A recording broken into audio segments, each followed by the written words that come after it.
النصر وحضر استعدادات الفريق.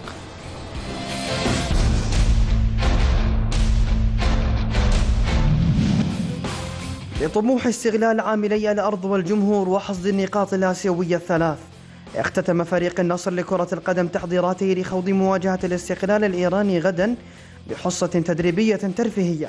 كاميرا كرة وجدت في الربع ساعة الأولى المسموح بها قبل إغلاق الأبواب لوضع اللمسات النهائية على آخر الاستعدادات.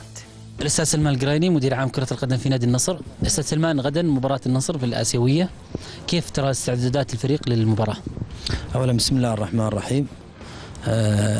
مباراة طبعا تعتبر المباراة الثانية في مجموعتنا في البطولة الآسيوية، مباراة مهمة، مباراة يعني إن شاء الله طبعا استعدادنا لها طيب.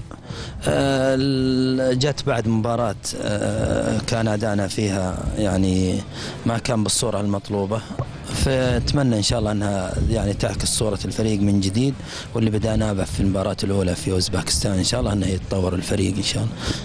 طيب أستاذ سلمان، ألا تخشى من يعني تبعات المباراة الماضية أن تأثر على الفريق غدا؟ والله طبعا هذه مباريات، كل مسابقة لها حسابات معينة، كل مسابقة. المباراة هذه ما في شك مباراة مهمة على أرضنا، وتحدد يعني بشكل يعني جدي مسارنا في المجموعة في البطولة الآسيوية.